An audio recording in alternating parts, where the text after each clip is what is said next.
Welcome to The Intuitive Therapist with Janis R. Cohen, therapist, clairvoyant, empath, and medium.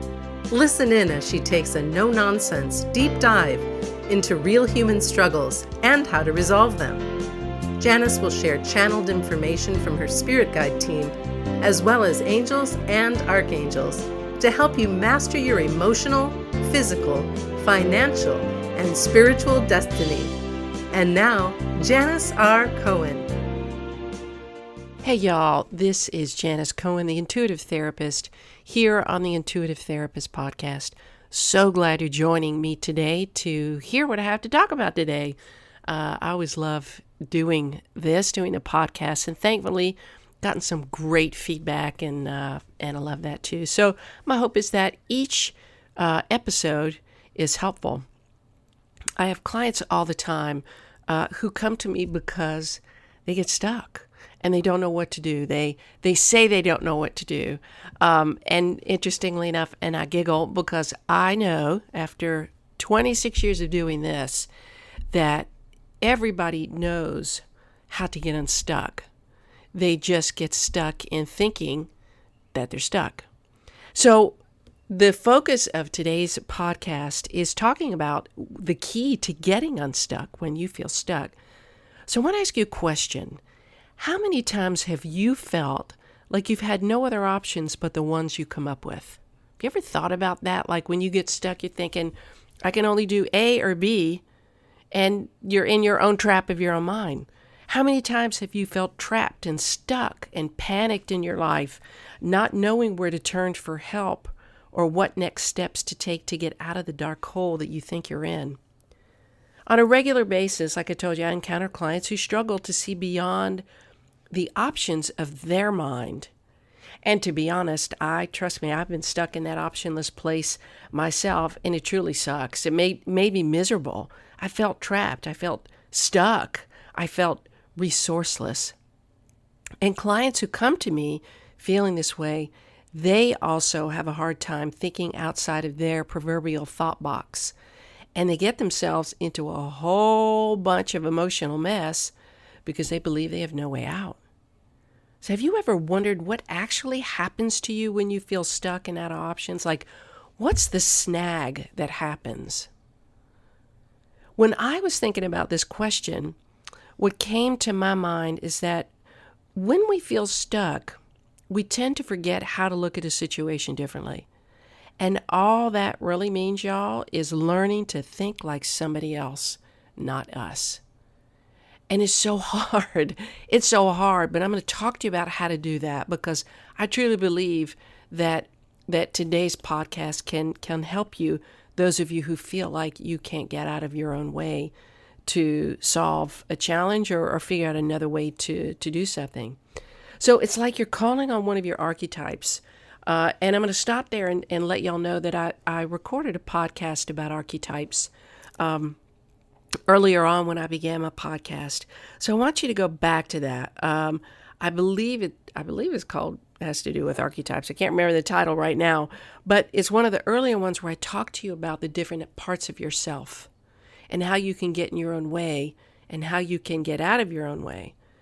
But archetypes are just different aspects of ourselves. We have the child, the victim, the saboteur, the prostitute, the warrior, the king, the queen, the clown, you name it, the savior, you name it. If you look at your life, you can think about all the different roles that you have played.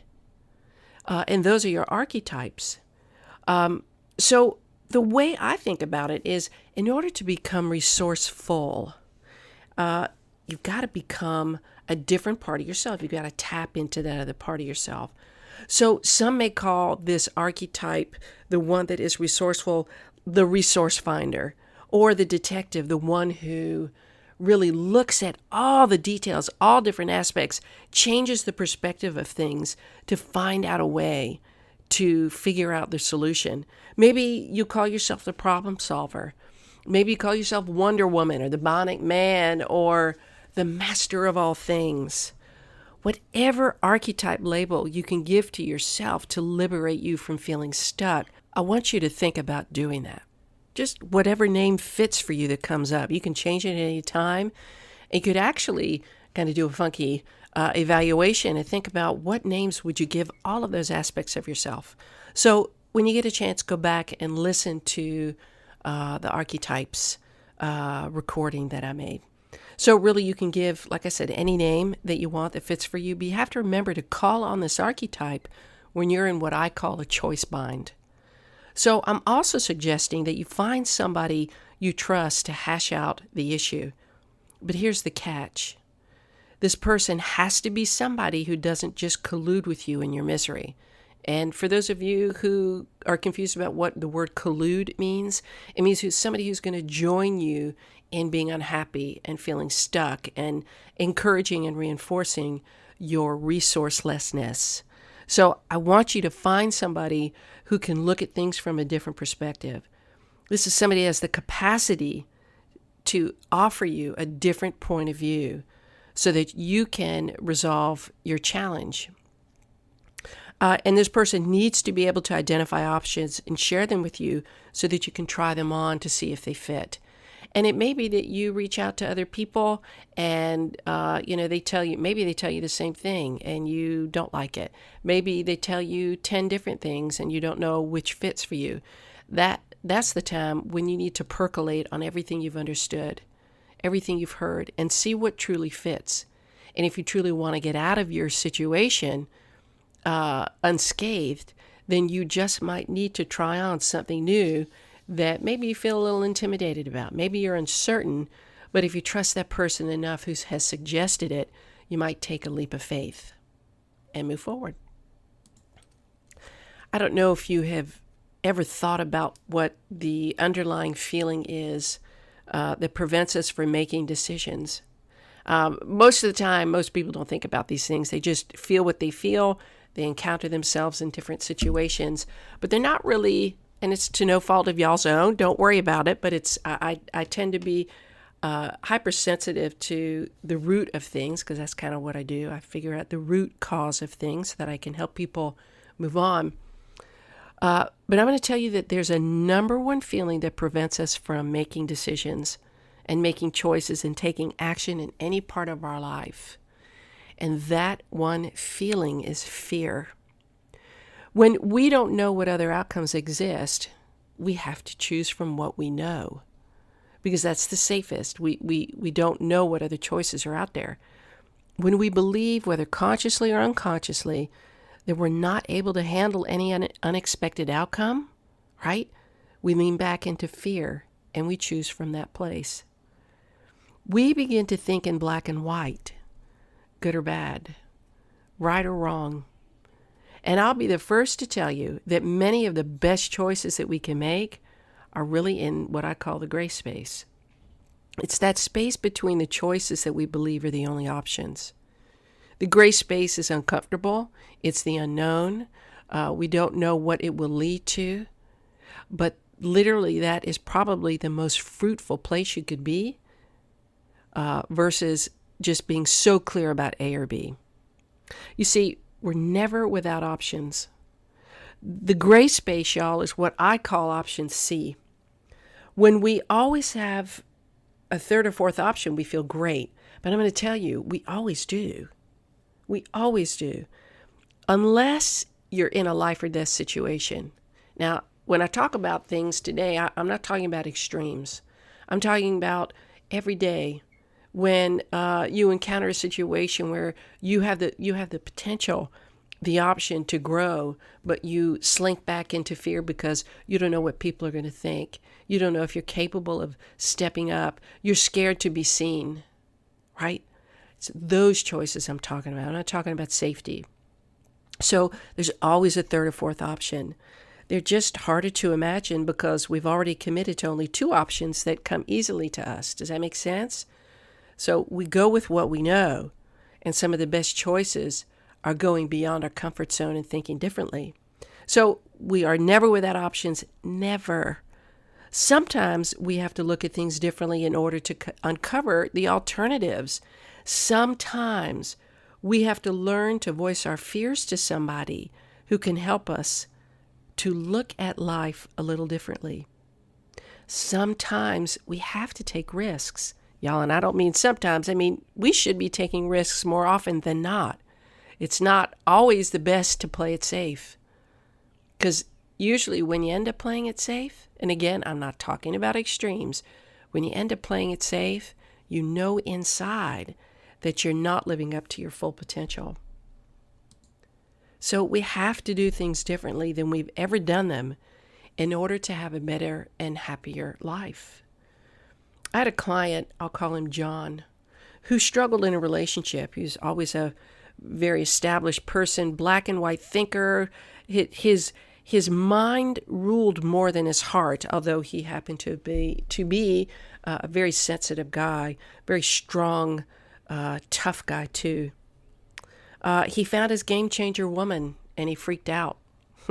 He fell hard and fast. He hadn't expected to meet her, and it was kind of like totally unexpected. But the minute they met, it was just like boom. It wasn't in his game plan. He'd been single for many years, and he lived a full life. This was a really handsome guy, very accomplished, built his life on his own, built his own company, did very well for himself, traveled, could afford whatever, gorgeous cars, owned a beautiful home. In essence, he believed he had it all. And he didn't, like I said, he had been in relationships before, wasn't looking for anything, just wanted to be free and clear of any emotional entanglements. But he didn't realize that he was missing a vital part of his life, which was a wonderful, stable woman to share his life with. So out of the blue, they met at this party, and they were both surprised. None of them, like I said, neither of them had expected it, and they felt really hard for each other the moment they met. It was as if they knew each other. And then over time, John was like, he couldn't understand why this woman was in his life, but he couldn't stop feeling what he felt for her. And then he encountered a very big challenge.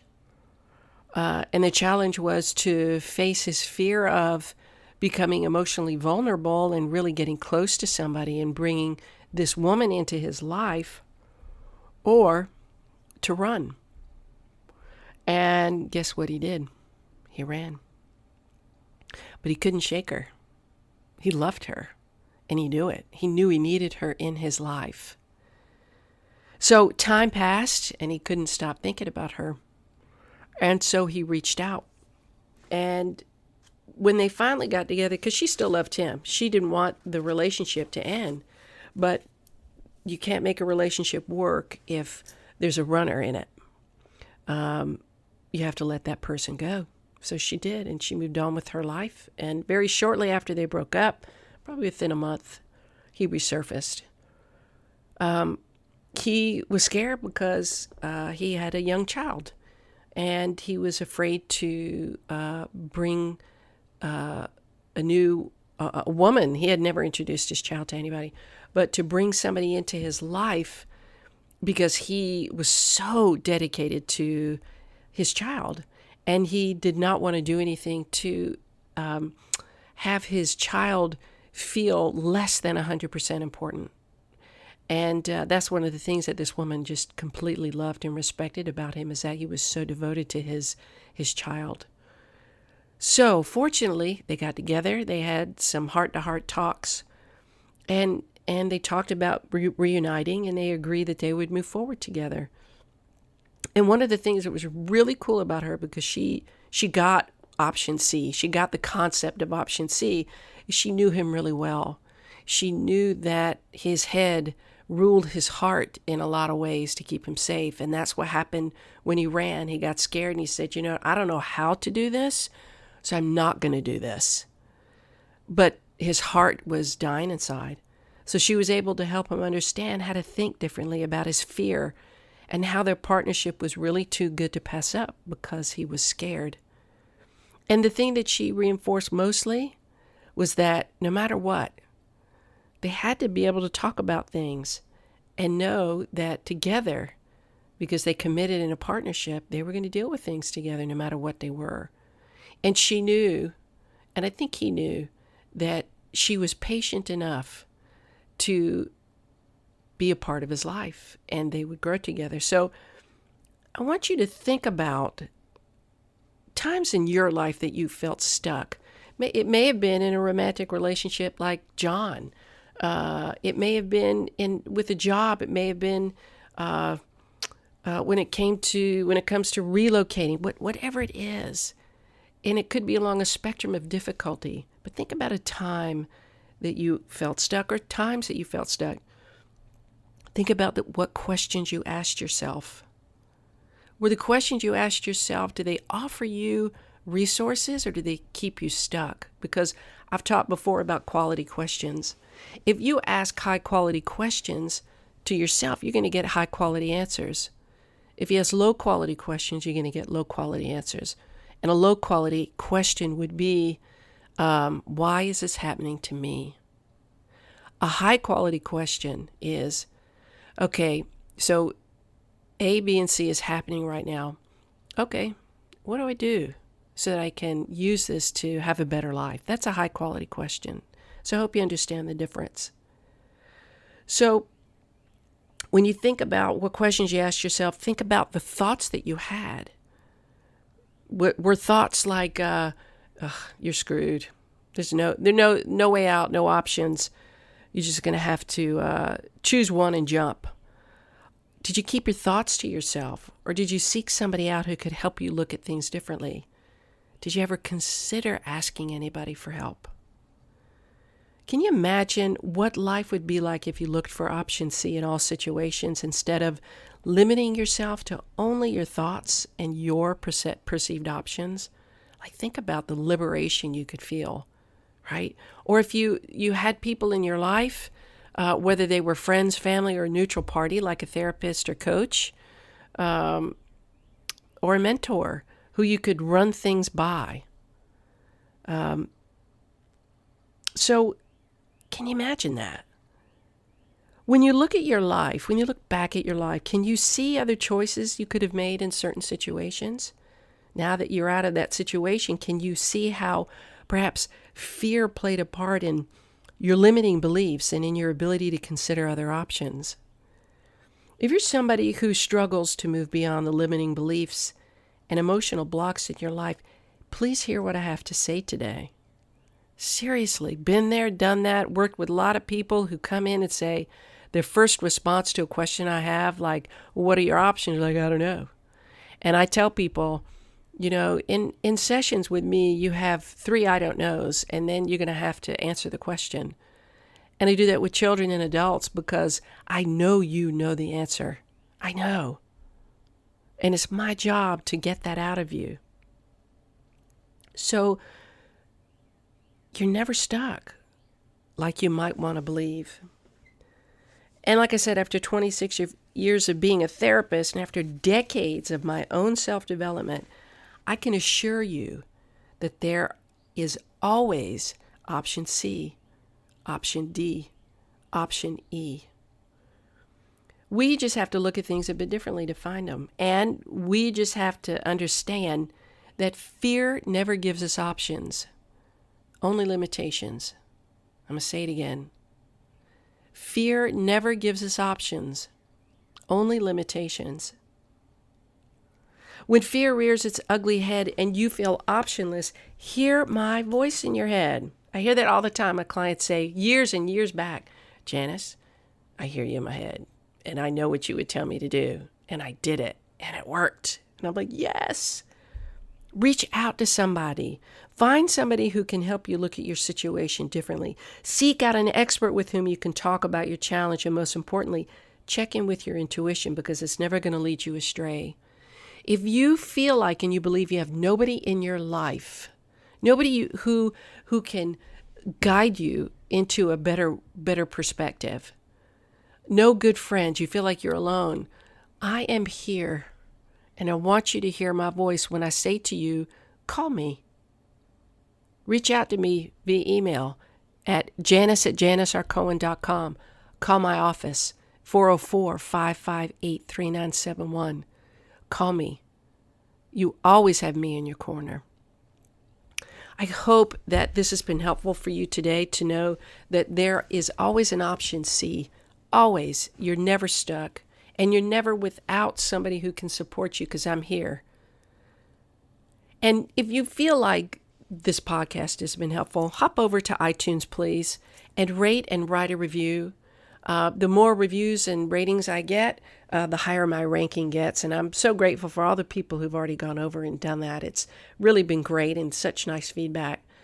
And always know that if you want a reading around something, if you want to work with me and allow me to work with you to help you find peace and happiness and options, it would be my honor. So I wish you a wonderful day, a blessed week, and as always, live intuitively. Thanks for listening to The Intuitive Therapist with Janis R. Cohen. If you like what you heard, the best compliment you can give us is to share this podcast with a friend and subscribe, rate, and review at iTunes.